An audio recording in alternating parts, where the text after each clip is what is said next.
welcome back to the Evermore YouTube channel. It's Chris back with another Rumour Has It video where we talk about players linked to Newcastle United in the coming transfer window. And we've got a cracking little player to talk about today, an England hopeful, a very talented footballer, fighting at the wrong end of the table this season, but despite that, stats are really good, which we're going to have a look at in a minute. Just before we do, a little reminder, if you haven't already, please consider subscribing. We'd love you to come on board. We're on about 2,782 subs at the minute, so we're closing on 3,000. You can help get us there. Loads of stats and chats of all Newcastle United based on this channel. A little bit of something extra as well on the live shows. Jump in and join that as well. But you're more than welcome here. Smash the button, come and join us. Great community we've got here. Love talking about this amazing club and the journey that's on right now. So who we're talking about? We're talking about a young player who's very exciting and is going to be on the top of a lot of people's wish lists if his team gets relegated, which sadly, I'm sorry, I think they will. Leicester City fans, that's right. I'm not talking about James Maddison, though. I'm talking about this lad. I'm talking about Harvey Barnes. So Harvey Barnes, 25-year-old winger, predominantly he's played on the left-hand side, left wing stroke, left midfield. Very exciting player, pace to burn, very good on the ball, quite a big, strong lad as well. Really good feet, can find a lot of space. We'll see in a minute. He's very good at getting goals as well from midfield, which is something that we really struggle with. Mickey's been great this season, and Joe's chipped in with a few goals recently as well, but predominantly it's something we have struggled with. Very exciting player. James Maddison's always been the name on people's lips when it comes to a Leicester City player, but I think they could be in big trouble. They've just appointed Dean Smith to try and keep them up. It doesn't really smack of confidence, really. I think it smacks of championship planning. They got beat from Bournemouth the other day, ironically, from a James Maddison mistake. It looks like they're heading one way, really, and I think that way is to the championship. And they will be selling off their key assets, which we're going to talk about, at least two of them here. Maddison's always in there as well as a jewel in the crown. But after Craig Hope said he may fancy Spurs, whether that's true or not, we don't know. I do love what Craig does, so I do tend to believe when he talks. That'll be disappointing if Maddison does decide to go to Spurs. Proper basket case of the club, really. I'd much rather join Newcastle if I was in his shoes. But Harvey Barnes is a very talented footballer, as you can see there. So his goals, looking at the top stats, he's in the 86th percentile. As is his ex-goals, he's in the 88th. Shots, he's up in the 71st percentile. The shots on target, he's in the 88th percentile. Assists-wise, he's quite low down, but I mean that probably is testament to how poor Leicester have been. Don't really have a proper centre forward at the minute. They're really struggling. Vardy's, 84 years old, I think, and he's really struggling. He's lost what made him good. Patterson Daka's not great either. Iniacho hasn't been brilliant. So, when you're not giving the ball to somebody in the middle of the park who's putting it in the back of the net, then your assists are going to be caned when it comes to stats. You can see some of his key stats there. His progressive passing recovery is up in the 72%. So he's quite good there. A few oranges in his crosses and his through ball. So for a left winger, again, doesn't read great, but I think you've got to look at who he's trying to feed. A lot of times he's having to do things by himself, much like James Maddison, which is probably why he's in orange and red for those kind of things. Very good in the air, though, for a left-sided midfielder. That's very good for us in midfield because we've got some big, strong lads in the team. He's another lad that can come back, chip in with set pieces at the back, maybe even give us something going forward as well. Dispossessed, he doesn't lose the ball a great deal. There's Harvey Barnes touches in the box. He's up in the 64th percentile, and his progressive carries in the box. You see he's in the 72 percentile there. So stats aren't too bad. Mixed bag for a team that's pretty much second bottom in the league and looking like it's heading down with a bullet. His individual stats pretty decent. You can see there. So he's played 28 times for Leicester this season. He's got 10 goals and 1 assist. How he compares to Maxi, much more of a goal threat. He's got 9 more goals than Maxi, but 4 less assists. But if you think about the players that Maxi's assisting in Callum Wilson and Alexander Isak, I think if Harvey Barnes had them in the box, he maybe would have better stats. I'm not knocking ASM down. All the fangirls, don't get in the comments and start giving me shit. I'm just pointing out the glaringly obvious here. So you can see how they compare in terms of the radar chart.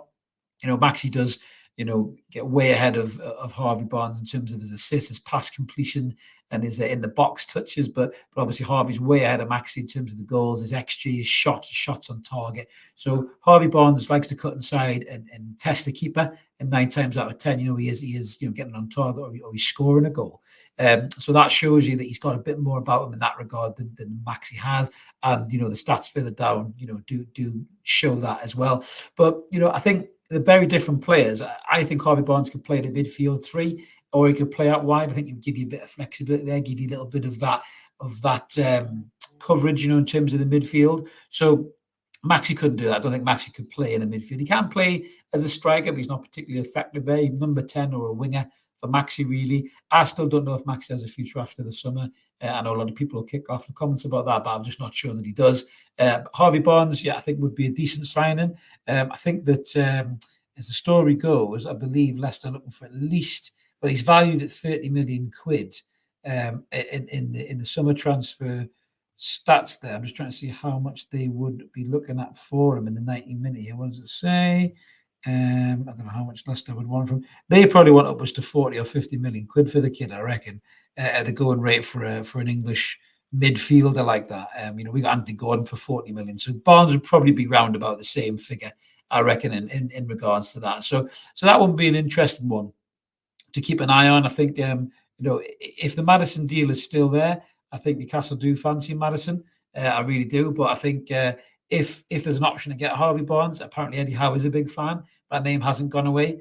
And I do think that that would be one to watch. There's also another player that is in the Leicester ranks, and he is actually going to go on a free transfer this summer, and that is Youri Tielemans. We spoke about Youri Tielemans before. He's not had a great season, to be fair, Tielemans, by his high standards. I still think there's a really, really good player in there.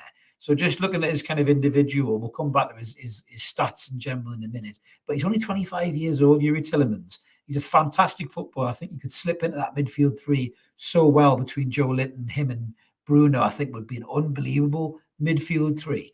It obviously would cost you way cheaper than what Harvey Barnes would cost you. It cost you nothing, but you might have to whack a decent wage in for the player. I think we're going to go up anyway when it comes to that.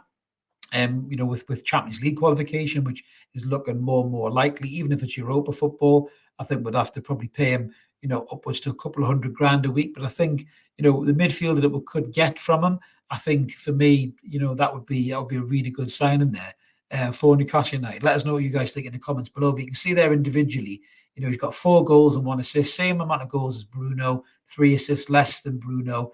In terms of his passes, he's right up there, 65.5 passes a game. 82% pass completion, 7.5 progressive passes and 1.26 key passes. So in terms of a midfielder, he's definitely putting it in. You can see he overshadows Bruno there in terms of his pass completion and his passes. Bruno does more of the overall game. He wins the ball back and everything else. And, Bruno's Bruno, and he will love Bruno to bits. But going back to Tielemans individually, you can see there from his long passes completed, he's right up there in the 85th percentile. With the runners that we have going in behind with Isak, Maxi potentially, Gordon, Miggy, having Tielemans just spraying those passes down the channels, or maybe slipping them through balls through, I think would be a hell of an asset to the team. Short passes as well, little give and go as 1-2s, maybe with Bruno and Joe as well. I think he would be absolutely brilliant. There's final third passes are in the 91 percentile. So I think, he could really create more chances for the likes of Isak and Callum Wilson. Looking at where he maybe struggles a little bit, he's, in terms of his interceptions are quite low, 49 percentile, doesn't win the ball back a great deal, and fouls, he's in the 40th percentile, so he does like a foul. His goal creation, assists aren't great either at the minute, but again, that's reflective of the team that he's playing in. But everything else in terms of what you would look for from a midfielder are in the greens. I mean, even his tackles there, in the final third, and his tackles won, he's in the 65th percentile, so he does win the ball back a fair bit. There's Tielemans, even though he's having a bit of a stinker of a season at Leicester. But yeah, let us know what you guys think in the comments below. Leicester City are going to be one of them teams that if they go down, I think when they go down, personally, I think they're done. I think their goose is cooked. I think it's, I said this on the show on Monday night. I think it's Southampton, Forest and Leicester are the 3 they're going to go down for me, because I just can't see them getting themselves back out of it. And Dean Smith doesn't inspire me with any confidence. I'm sure it doesn't any Leicester fans. Let us know in the comments if you are a Leicester fan, if you think Dino will keep you up or not. But there's some good players in that Leicester team, absolutely 100%. And these 3 are the best 3 that they've got, probably. So I would take either 3 of those. Obviously 2 would cost you big money, 1's free. Let us know if you guys agree or disagree in the comments. As I mentioned at the start, if you haven't already, please consider subscribing. We'd love you to come on board. We're nearly at 3,000. We've only got a couple of hundred more to go, so you can help get us there. And if you can like this video, it really helps get around YouTube and helps the channel grow. So until then, this is Chris signing off. Let's keep supporting that team. We're core united. We're going to get busy get ready for a busy summer transfer market. Coming there when the season ends, and hopefully we'll be a top 4 Champions League side by then. We'll catch you later, everybody. Take care. Bye-bye.